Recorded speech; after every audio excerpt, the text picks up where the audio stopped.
Hello students, good morning of morning. मैं पप्पू खान। हम एक यूनिट पढ़ चुके थे आपके सिलेबस की। अब नेक्स्ट बात करें दूसरी यूनिट की, और दूसरी यूनिट में जो चैप्टर है हमारे पास पादप जल संबंध। चैप्टर का नाम क्या है? पादप जल संबंध है। और पादप जल संबंध के बारे में पढ़ने से पहले हम बात करेंगे कि पादपों के अंदर जो जल है उसका क्या महत्व है। पादप जो होते हैं उनके अंदर जल जो होता है जीव द्रव के अंदर पाया जाता है। पादपों के अंदर जो जल होता है वो किसके अंदर पाया जाता है? जीव द्रव के अंदर। और जीव द्रव को क्या बोलते हैं? प्रोटोप्लाज्म। क्या बोलते हैं? प्रोटोप्लाज्म। तो जो जल होता है वो पादपों के अंदर या सजीवों के अंदर किसके रूप में पाया जाता है? जीव द्रव के रूप में पाया जाता है। जीव द्रव के रूप में, प्रोटोप्लाज्म के रूप में। अब जीव द्रव के अंदर कुछ घटनाएं होंगी, कुछ उसकी क्रिया होंगी। उनसे पहले हम बात कर लेते हैं कि जो जल होता है उस जल की कुछ खास विशेषताएं क्या होती है। हम यहाँ बात करते हैं जल की या जल के विशिष्ट गुण। जल के विशिष्ट गुण, जल के विशिष्ट गुण, इनके बारे में डिस्कस कर लेते हैं। तो सबसे पहले तो हम बात कर लेते हैं जो जल होता है वो एक असाधारण पदार्थ होता है, अद्वितीय यूनिक पदार्थ है हमारे पास। जल एक असाधारण पदार्थ, बोले तो यूनिक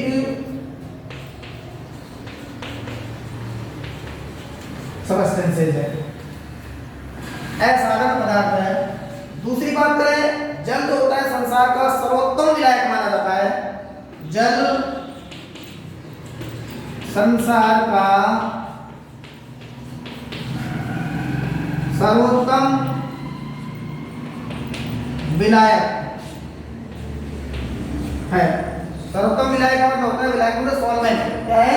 सॉल्वेंट। यूनिवर्सल सॉल्वेंट बोल सकते हैं इसको, यूनिवर्सल सॉल्वेंट, यूनिवर्सल सॉल्वेंट। ठीक है। नेक्स्ट बात करते हैं, जो जल होता है वो ध्रुवीय प्रकृति का होता है। जल ध्रुवीय प्रकृति का होता है, पोलर नेचर होती है इसकी। नेक्स्ट बात करें, जो जल होता है, जल में हाइड्रोजन बांध पाए जाते हैं। जल में हाइड्रोजन बंध पाए जाते हैं। जल में हाइड्रोजन बंध पाए जाते हैं। नेक्स्ट बात करें, जल के सहसंजक एवं आसंजक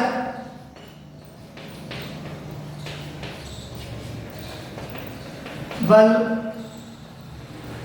उच्च होते हैं, हाई होते हैं। जल के जो सहसंजक बल, सहसंजक बल होता है कोहेसिव, और आसंजक बल होता है एडहेसिव फोर्स। कैसे होते हैं ये? हाई होते हैं, कुछ होते हैं। नेक्स्ट बात करें,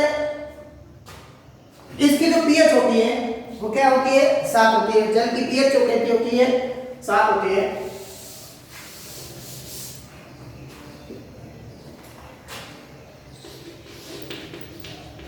जल की पीएच 7 होती है, अर्थात यह उदासीन प्रकृति का होता है। उदासीन प्रकृति का होता है।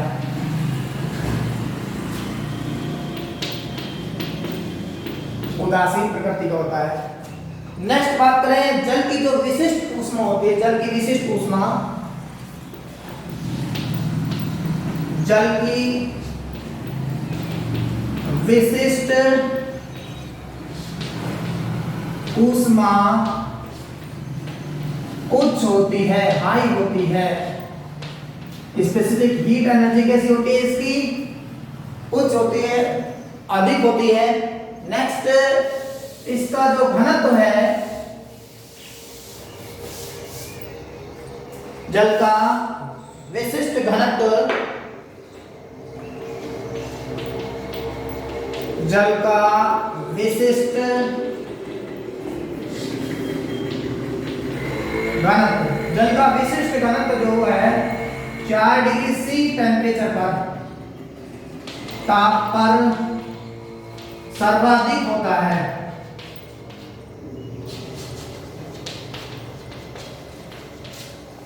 कितने टेम्परेचर पर सर्वाधिक होता है? 4 डिग्री सी टेम्परेचर पर सर्वाधिक होता है।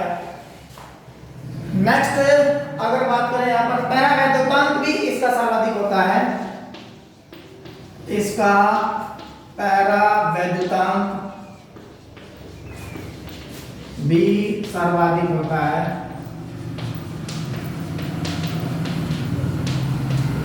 सर्वाधिक होता है पैरावैद्युतांक भी।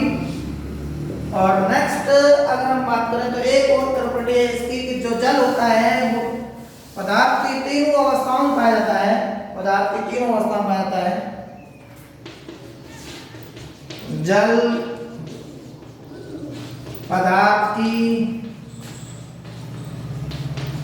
तीनों अवस्थाओं में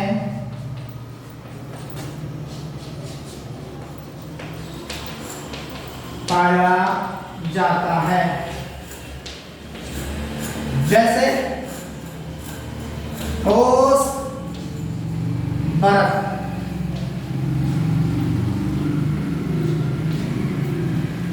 द्रव, पानी, और अगर बात करें यहां पर गैस तो जल वाष्प, इसके रूप में पाया जाता है ये।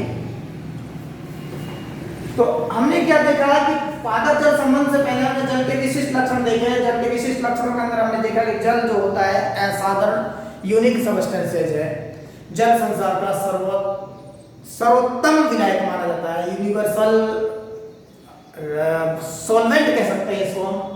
जल जो होता है वो ध्रुवीय प्रकृति का होता है। जल के अंदर हाइड्रोजन बॉन्ड पाए जाते हैं। जल का सहसंजक बल और आसंजक बल होते हैं वो उच्च होते हैं। जल की विशिष्ट ऊष्मा होती है वो भी कैसी होती है? हाई होती है। जो जल होता है उसके बारे में बात करें तो यहाँ पर उसका विशिष्ट जो घनत्व होता है, विशिष्ट घनत्व होता है वो कितने डिग्री टेम्परेचर पर सर्वाधिक होता है? 4 डिग्री टेम्परेचर पर सर्वाधिक होता है। इसका पैरावैद्युतांक भी क्या होता है? सर्वाधिक होता है।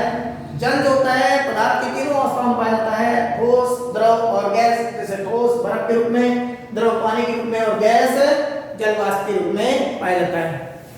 तो इस प्रकार हम पादप जल संबंध से पहले जल के बारे में डिस्कस कर रहे थे।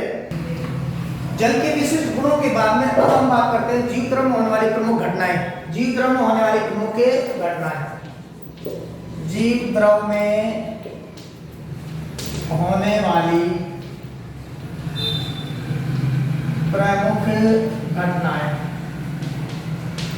जीव द्रव में होने वाली प्रमुख घटनाएं। तो यहां पर हम बात करेंगे नंबर 1 विसरण। इसकी बात करेंगे विसरण की।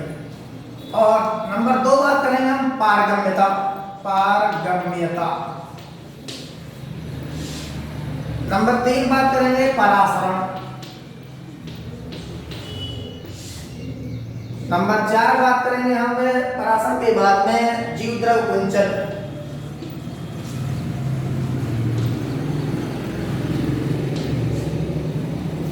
नंबर 5 करेंगे हम अंत शोषण। अंत शोषण। परासरण को बोलते हैं डिफ्यूजन इंग्लिश के अंदर DIFFUSION। इसको पार्टिकल को बोलते हैं परमिएबिलिटी।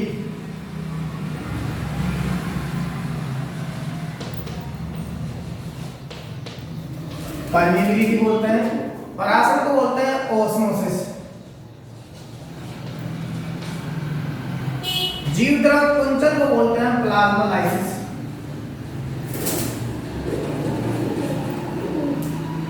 प्लाज्मोलाइसिस।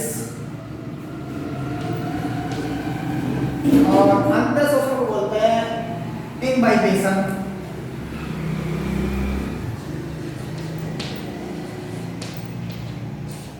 तो पादपों के अंदर जो जीव द्रव होता है, प्लांट जीव द्रव होता है, द्रव के अंदर कुछ घटनाएं पाई जाती हैं जिनको हम मिश्रण के रूप में, पारगम्यता के बारे में या परासरण के रूप में, जीव द्रव कुंचन के रूप में, अंत्य शोषण के बारे में या इसके रूप में हम स्टडी करेंगे इनकी।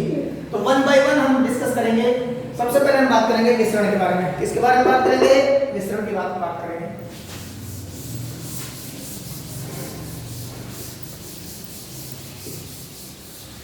देखो, मिश्रण से पहले हम ये बात कर लेते हैं, जो पदार्थ होते हैं, पदार्थ का जो भी अणु होता है उसकी जो गतिज ऊर्जा होती है, इस गतिज ऊर्जा के कारण क्या है, वो गति करते हैं। काइनेटिक एनर्जी होती है पदार्थ अणु में, उस काइनेटिक एनर्जी के कारण क्या है, पदार्थ एक स्थान से दूसरे स्थान पर मूव करते हैं, गति करते हैं। तो पहली बात तो ये, पदार्थ के अणुओं की जो गतिज ऊर्जा होती है वो क्या है, गमन के लिए या गति के लिए क्या होती है, जिम्मेदार होती है। ठीक, यहाँ हम विसरण के बारे में बात करते हैं। विसरण जो होता है एक ऐसी प्रक्रिया होती है, विसरण, जिसमें पदार्थ के जो कण होते हैं, पदार्थ के जो अणु होते हैं, वो अपनी अधिक सांद्रता से कम सांद्रता की ओर गमन करते हैं। पदार्थ के कण या अणु अपनी अधिक सांद्रता से कम सांद्रता की ओर क्या करते हैं, गमन करते हैं, गति करते हैं। तो इस घटना को क्या बोलते हैं, विसरण कहते हैं, डिफ्यूजन कहते हैं। अब यहाँ पर ऐसे भी कह सकते हैं कि पदार्थ के कण अधिक सांद्रता वाले क्षेत्र से कम सांद्रता वाले क्षेत्र की ओर गमन करते हैं। पदार्थ के कण या अणु अपनी अधिक सांद्रता से कम सांद्रता की ओर गति करते हैं। तो हम यहाँ पर एक परिभाषा लिख सकते हैं, ऐसी प्रक्रिया जिसमें पदार्थ के कण या अणु अपनी अधिक सांद्रता से कम सांद्रता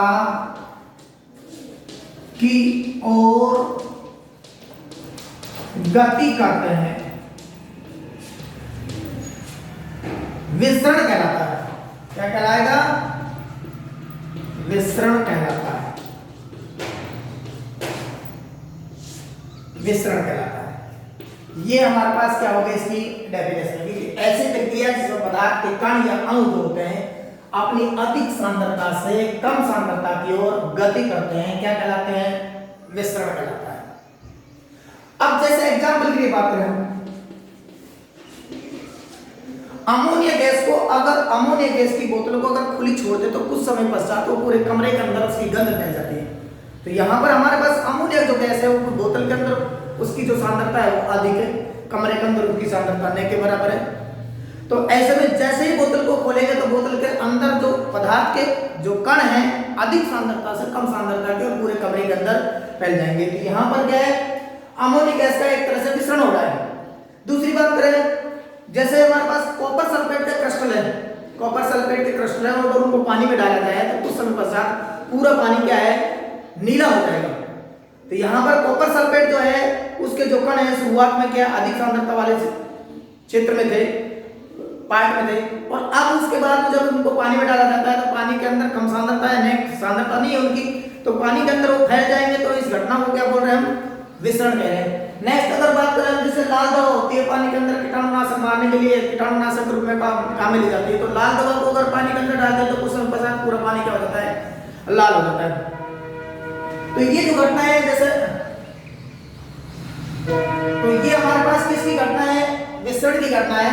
एग्जांपल के लिए अमोनिया गैस को खुला छोड़ने पर पूरे कमरे में फैल जाना। दूसरा हम एग्जाम्पल बात करें, कॉपर सल्फेट, कॉपर सल्फेट के क्रिस्टल को जल में डालने पर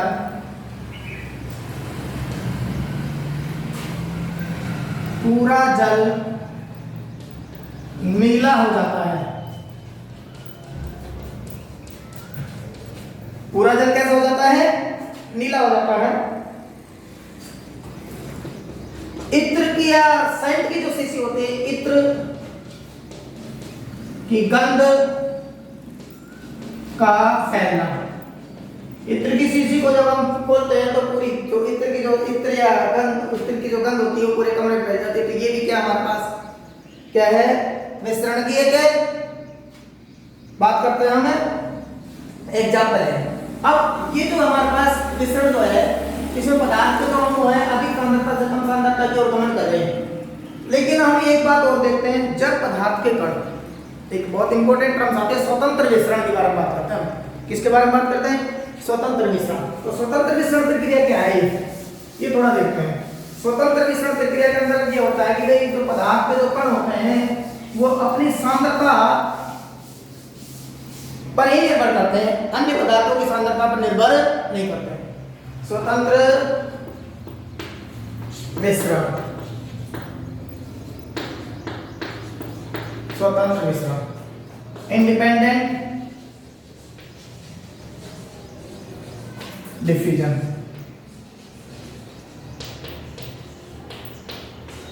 इंडिपेंडेंट डिफ्यूजन, ये जो टर्म्स होते हैं इसमें क्या होता है, पदार्थ के जो कण होते हैं अपनी सांद्रता पर ही निर्भर करते हैं। जब विसरण क्रिया पदार्थ के स्वयं के कणों की सांद्रता पर निर्भर करे, हम ये कह सकते हैं जब विसरण क्रिया पदार्थ के या पदार्थ की स्वयं की सांद्रता पर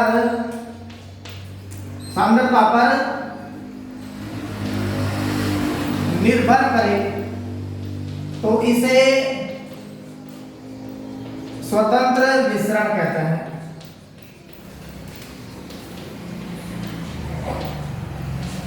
मतलब अन्य पदार्थों की उपस्थिति से इस पर कोई प्रभाव नहीं पड़ता। अगर कोई पदार्थ है हमारे पास, उसमें एक से अधिक, या कह सकते हैं कोई विलयन है या कोई तंत्र है जिसके अंदर एक से अधिक पदार्थ पाए जा रहे हैं, कोई सिस्टम है जिसमें एक से अधिक पदार्थ पाए जा रहे हैं, तो उन पदार्थों का जो विसरण की गति होगी, विसरण की जो गति होगी वो खुद के सांद्रता पर निर्भर करती है। तो इस प्रकार का जो विसरण होगा वो कैसा कहलाएगा, स्वतंत्र विसरण कहलाएगा। यानी कि अन्य पदार्थ की उपस्थिति से उस पर कोई प्रभाव नहीं पड़ेगा। ठीक, अब कुछ अपवाद, कुछ जैसे हम एग्जांपल देते हैं, O2 का विसरण है, CO2 का विसरण है, O2 का विसरण है, CO2 का विसरण है, जल वाष्प का विसरण है, ये निर्भर करता है अन्य पदार्थ की उपस्थिति। O2 का विसरण किस पर निर्भर करेगा, CO2 की सांद्रता पर। CO2 का विसरण किस पर निर्भर करेगा, O2 की सांद्रता पर। जल वाष्प का विसरण किस पर निर्भर करेगा, वायुमंडल में आर्द्रता पर। अगर वायुमंडल में आर्द्रता अधिक है तो जल वाष्प का विसरण जो होगा वो कम होगा। ठीक है ना। तो यहां पर हम एक इंपॉर्टेंट नोट डालते हैं, O2, CO2 एवं जल वाष्प का विसरण वातावरण में पाए जाने वाले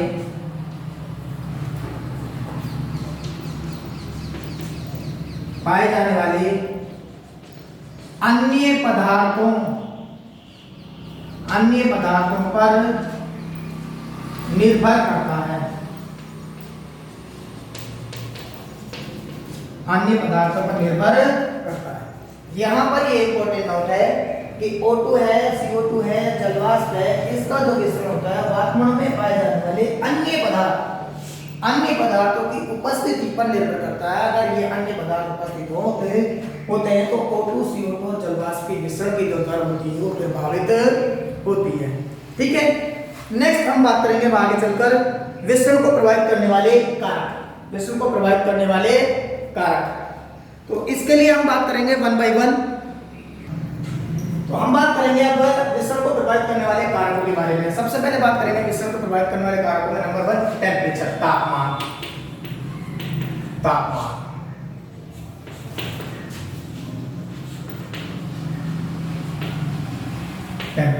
टेम्परेचर कैसे विसरण को प्रभावित करता है। देखो तापमान बढ़ाने पर विसरण की दर क्या होती है, बढ़ती है। तापमान बढ़ाने पर क्या है, पदार्थ के विसरण की जो दर होती है वो कैसी होती है, बढ़ती है। क्यों बढ़ती है? क्योंकि तापमान बढ़ाने पर पदार्थ के जो अणु है, पदार्थ के जो कण या अणु है उनकी गतिज ऊर्जा बढ़ती है। क्या होती है? गतिज ऊर्जा बढ़ती है। तापमान बढ़ाने पर अणुओं की गतिज ऊर्जा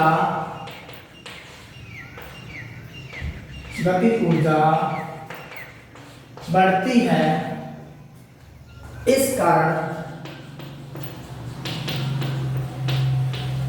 तापमान बढ़ाने पर विसरण की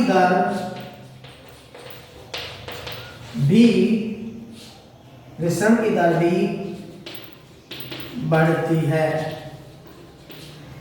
ठीक, यानी कि तापमान बढ़ाने पर पदार्थ के जो अणु हैं उनकी गतिज ऊर्जा बढ़ जाती है। गतिज ऊर्जा बढ़ेगी तो सीधी सी बात है विसरण की दर भी क्या होगी, बढ़ेगी। तो यहाँ हम ये कह सकते हैं तापमान बढ़ाने पर विसरण की दर बढ़ती है। या ओवरऑल हम ये कह सकते हैं कि विसरण की दर जो होती है, विसरण की दर समानुपाती तापमान जैसे जैसे तापमान बढ़ेगा वैसे वैसे विसरण की दर भी क्या होगी, बढ़ेगी। तो ये हमने बात की। हमारे पास पहला फैक्टर जो है विसरण की दर को प्रभावित करने वाले, विसरण को प्रभावित करने वाला कारक में तापमान। दूसरा हम बात करते हैं विसरणकारी जो पदार्थ होता है उसका घनत्व। विसरणकारी पदार्थ का घनत्व, तो विसरणकारी पदार्थ का जो घनत्व होता है वो भी क्या है, विसरण की दर को प्रभावित करता है। यहाँ पर हम बात करेंगे विसरणकारी पदार्थ के घनत्व के बारे में।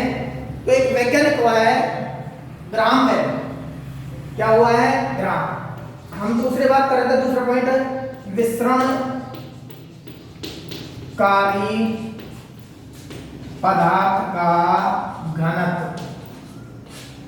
जो पदार्थ विसरित हो रहा है उस पदार्थ का जो घनत्व होता है वो भी क्या करता है, विसरण की दर को प्रभावित करता है। ग्राम ये कहता है, ग्राम एक वैज्ञानिक है,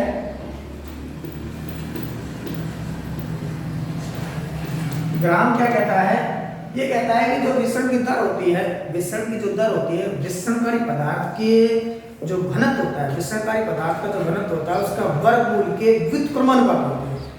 वर्गमूल के क्या होती है, व्युत्क्रमानुपात। यानी कि हम ये कह सकते हैं यहाँ पर विसरण की दर व्युत्क्रमानुपाती 1/घनत्व, घनत्व का वर्गमूल, घनत्व का वर्गमूल के व्युत्क्रमानुपाती, घनत्व के वर्गमूल के व्युत्क्रमानुपाती। यहाँ पर हम बात करते हैं r और ये हम बात करते हैं d। तो यहाँ हमारे पास r जो व्युत्क्रमानुपाती होती है घनत्व के वर्गमूल के व्युत्क्रमानुपाती होती है। यार हम ये कह सकते हैं घनत्व का मान बढ़ेगा तो विसरण की दर क्या होगी, कम होगी। अगर घनत्व का मान कम होगा तो विसरण की दर क्या होगी, बढ़ेगी। व्युत्क्रमानुपाती, इनवर्स प्रोपोर्शनल क्या कह सकते हैं। अर्थात विसरणकारी पदार्थ के घनत्व में वृद्धि होने से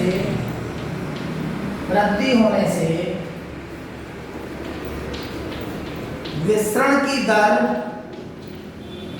घटती है, विसरण की दर घटती है। ठीक है, तो ये हमारे पास, जैसे एग्जांपल के लिए हम बात करें, कुछ पदार्थ हमारे पास, कुछ अवस्थाएं पदार्थ की, उन अवस्थाओं के अंदर विसरण की दर कैसे होती है। जो गैस होता है, गैस, इसका जो घनत्व होता है सबसे कम होता है, इसलिए इसकी विसरण की दर क्या होती है, सर्वाधिक होती है। अगर हम बात करें गैस के बाद द्रव की बात करें तो द्रव का जो घनत्व होता है गैस से क्या होता है, ज्यादा होता है, तो इसलिए इसका जो विसरण की दर होती है गैस से क्या होती है, कम होती है। और जो हमारे पास ठोस होते हैं, ठोस पदार्थ होते हैं, उनमें जो घनत्व होता है वो सर्वाधिक होता है। इसका जिसका घनत्व ज्यादा होगा उसकी विसरण दर क्या होगी, कम होगी। तो यहाँ पर हम ये कह सकते हैं कि गैस का जो विसरण की दर है वो कैसी होगी, सर्वाधिक, उससे कम द्रव की, और सबसे कम विसरण की दर किसकी होगी, ठोस की। एक और बात हमारे पास, एक इंपॉर्टेंट बात है, पदार्थ के अणु जितने अधिक बड़े होंगे विसरण दर उतनी ही कम होगी। पदार्थ के अणु जितने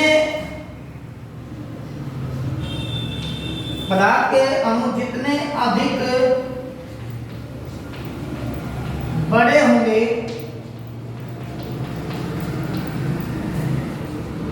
उतनी ही विसरण की दर कम होगी। उतनी विसरण की दर क्या होगी? कम होगी। तो ये दूसरा फैक्टर था हमारे पास विसरण को प्रभावित करने वाले कारकों के अंदर। अब हम बात करते हैं तीसरा फैक्टर के अंदर, और वो है विसरण दाब की प्रवणता। विसरण दाब की प्रवणता, विसरण दाब की प्रवणता के बारे में बात करते हैं।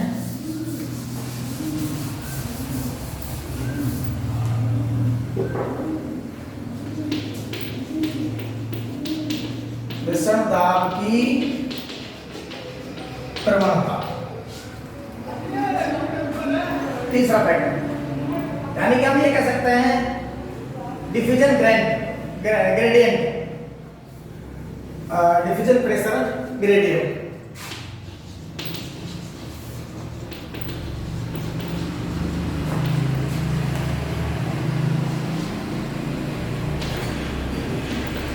प्रवणता का मतलब होता है एक तरह से डिफरेंस। क्या होता है? डिफरेंस। अगर कोई तंत्र है, उस तंत्र के अंदर हमारे पास दो पदार्थ है, दो भाग है, किसी पदार्थ के दो सिरे हैं। किसी सिस्टम के अंदर क्या है? कोई सिस्टम है, ये हमारे पास कोई सिस्टम है, यहां पर पदार्थ है और यहां पर पदार्थ है। यहां पर अधिक सांद्रता है और यहां पर क्या है? कम सांद्रता। ठीक। अब यहां अधिक सांद्रता है, यानी कि इसका ग्रेडियंट क्या है? अधिक, और इसका क्या है? ग्रेडियंट कम। तो दो सिरों, ये दो सिरे हैं हमारे पास, दो सिरे, इनके मध्य में जितना डिफरेंस होगा उतनी ही विसरण की दर अधिक होगी। यानी कि हम ये कह सकते हैं किसी तंत्र में पदार्थ के दो सिरों के मध्य जो प्रवणता होती है उसके समानुपाती होती है विसरण की दर। विसरण की दर क्या होगी? उसके समानुपाती। हम ये कह सकते हैं विसरण की दर दो सिरों पर उपस्थित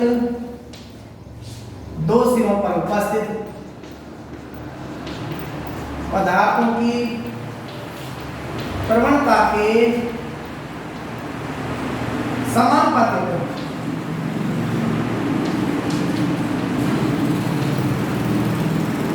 पदार्थों की क्या होती है? समानुपाती होती है। पदार्थों की प्रवणता के समानुपाती होता है। और अगर बात करें हम यहाँ पर दूरी, तो दूरी के क्या है? व्युत्क्रमानुपाती।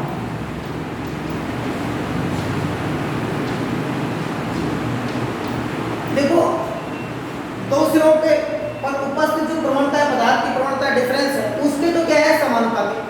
तो यहां हम ये कह सकते हैं प्रवणता समानुपाती विसरण की दर। यहां हम कह सकते हैं विसरण की दर जो होती है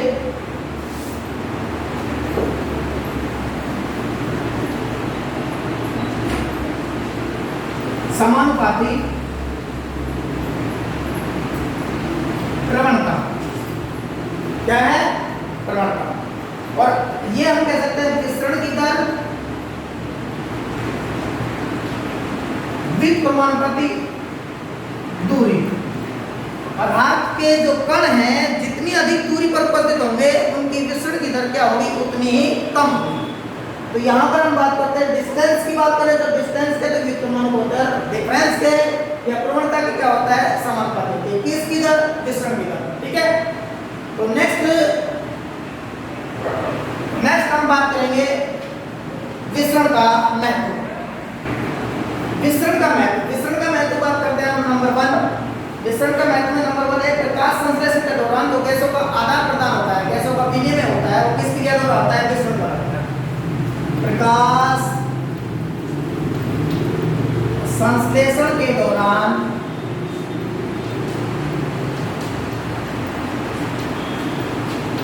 गैसों का विनिमय, गैसों का विनिमय, प्रकाश संश्लेषण के दौरान गैसों का विनिमय विसरण द्वारा होता है। विसरण द्वारा होता है मतलब O2 ऑब्लिंग CO2 का जो एक्सेल होता है वो किस पर निर्भर करता है? विसरण पर निर्भर करता है। नंबर 2, वाष्पोत्सर्जन क्रिया द्वारा, वाष्पोत्सर्जन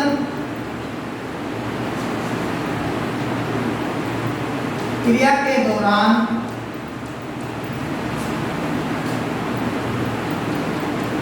वाष्पित जल का बाहर निकलना, वाष्पित जल का बाहर निकलना विसरण पर आधारित है।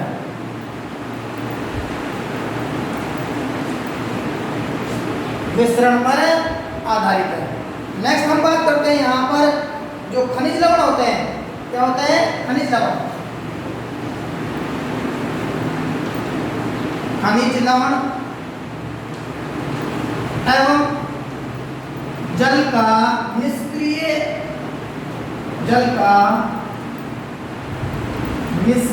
अवशोषण,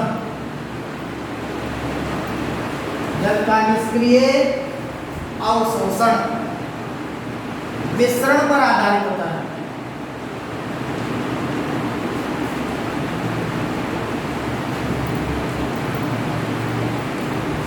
विसरण पर आधारित होता है। और एक लास्ट जो पॉइंट हमारे पास है, खाद्य पदार्थों का जो वितरण होता है,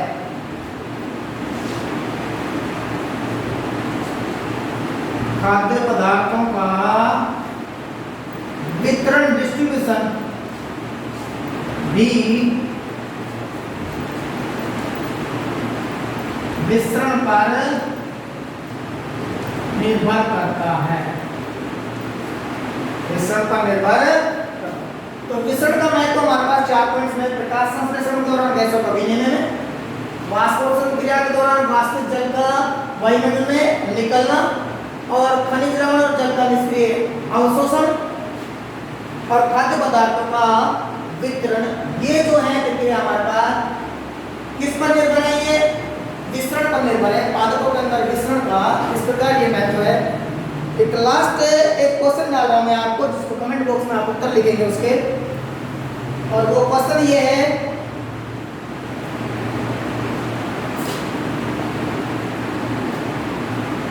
विसरण की दर, विसरण की दर तापमान से किस प्रकार प्रभावित है? विसरण की दर तापमान से किस प्रकार प्रभावित है, यानी कि किस प्रकार तापमान विसरण की दर को प्रभावित करता है? इस क्वेश्चन का उत्तर आप कमेंट बॉक्स में लिखिएगा। ठीक है भाई।